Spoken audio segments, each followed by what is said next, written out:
back with another episode of Project 194. This is your host, Sammy D, and I'm here with my boy. Yeah, this is your boy, Marc Da Producer. You know what I'm saying? Marc with a C, never a K, you feel me? Marc I'm here at 194. Yeah, got my boy Marc here. So look, hey man, so tell the people where you got your name from, and what does that mean to you? Well, the crazy thing is, I really didn't get this name till I got my first studio job.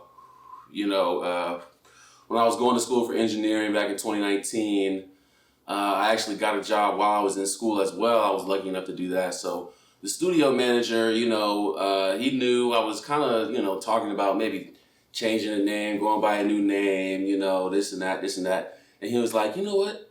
Why don't you just do something simple like you a producer, your name Marc Da Producer. I swear it was that sound corny as fuck, but it was some stupid shit like that. And, I started doing it. I said Marc Da Producer, everybody that came in and out throughout that day, and they was all kind of like, hey, that's smooth. So, now I'm Marc Da Producer. You feel me? That's dope. Marc Da Producer. Hey, they say the easiest name is the one that you don't try. So look, right? So where you from? Tell the people where you're I'm from here, Atlanta, Piedmont Hospital. Okay. You feel me? From the A, I've lived a bunch of different areas around Atlanta, throughout my life, but, I'm Atlanta homegrown. You feel me? Mm-hmm. Atlanta. So tell the people about Atlanta, man. Tell the people where you, how you grew up. And Man, for the people that's never been here. If you haven't been here, it's hard to really explain it because, the thing about Atlanta is it's really a transplant city. You know what I'm saying? As much as people love to say they from here, a lot of the people that's from here, their parents not from here. You know what I'm saying?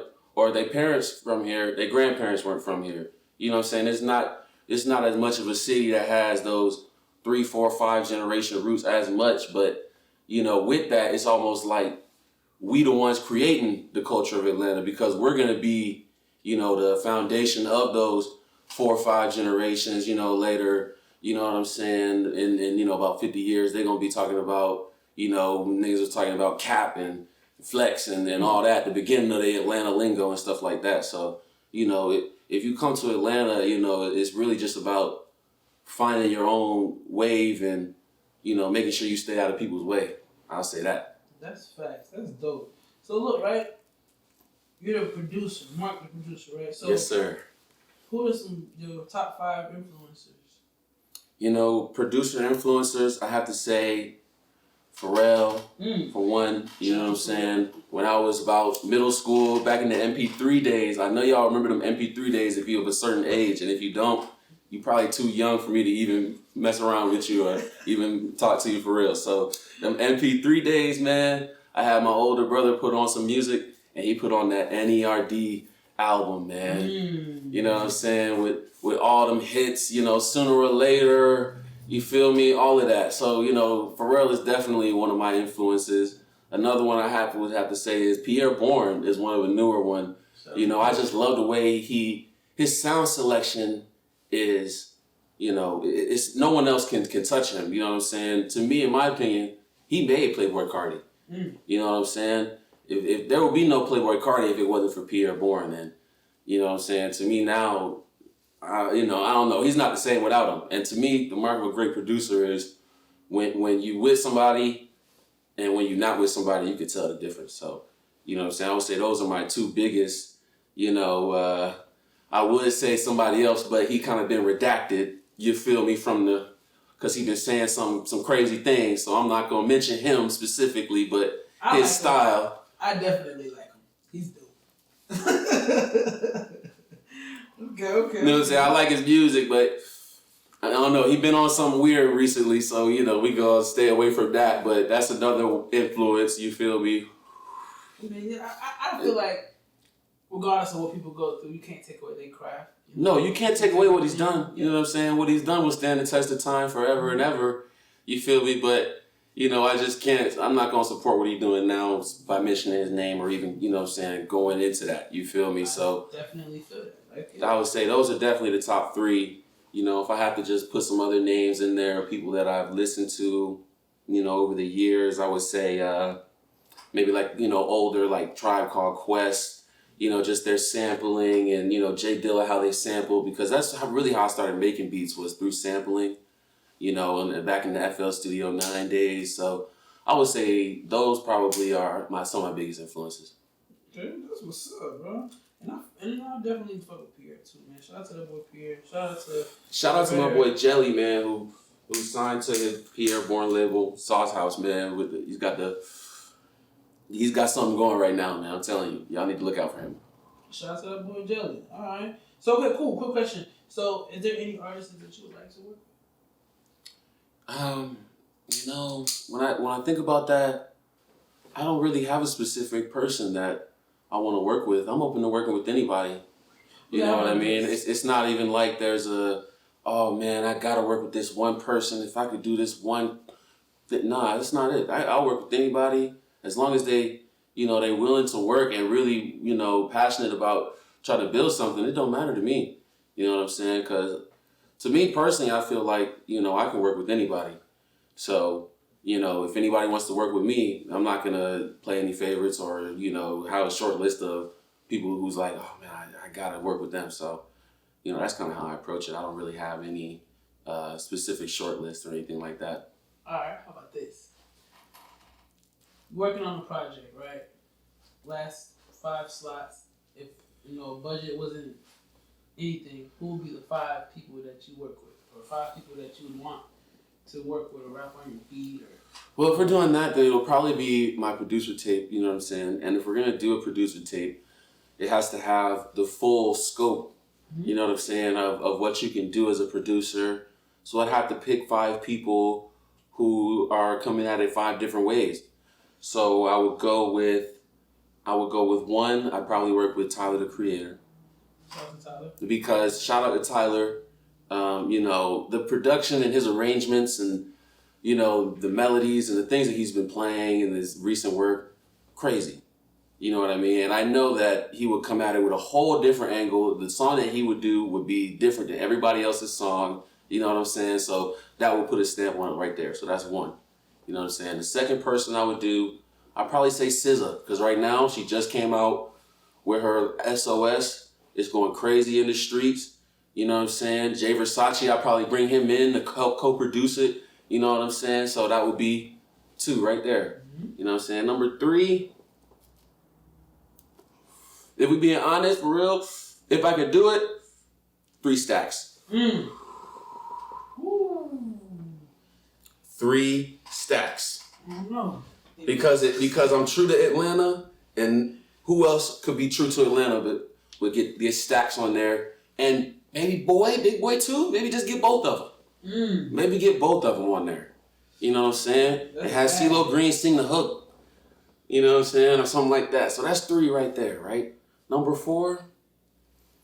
Now we're getting interesting, right? Now we're getting into that interesting territory, right? Where you bring somebody that you might not even think about right now. And I'm gonna say Isaiah Rashad. Number 4. Because like I said, you gotta go in all different ways. The way that he would come on it would be different than the previous 3. Every single person I'm picking, it's gonna be completely different. A whole scope. You know what I'm saying? A whole wave. So that's 4, right? And then number 5.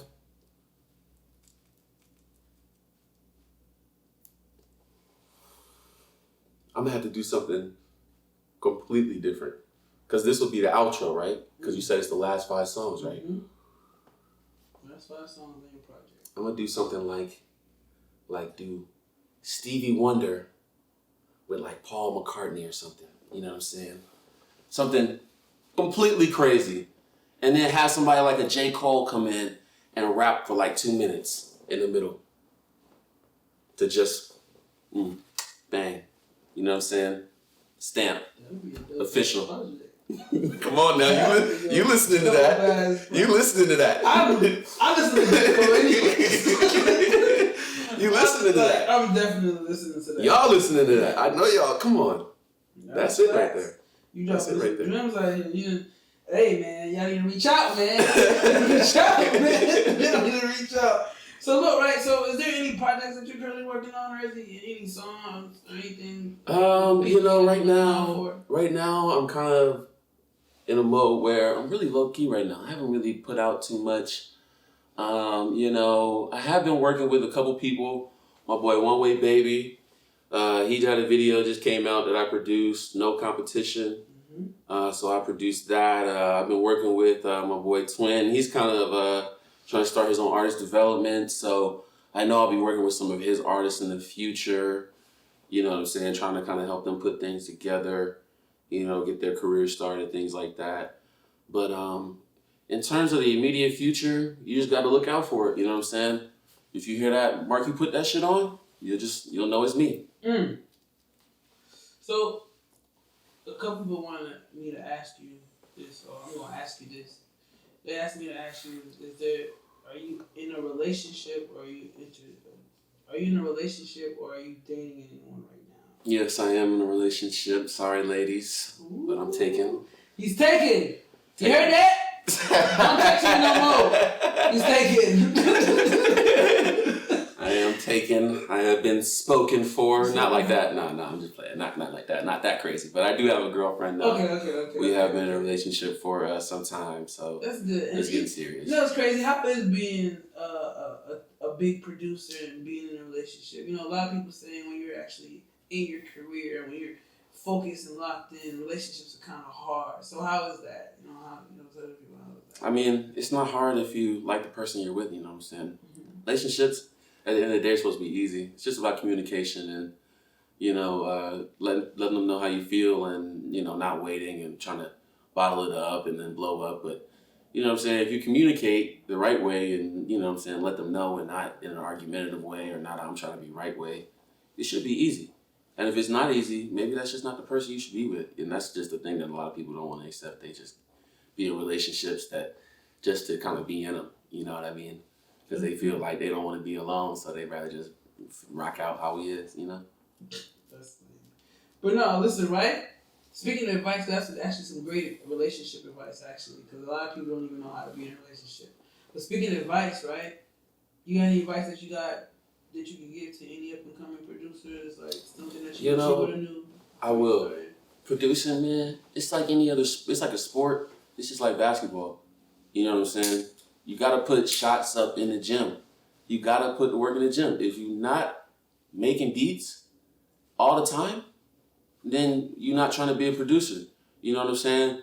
Like, if you look at my Google Drive, you know what I'm saying, my vault, you got folders every month.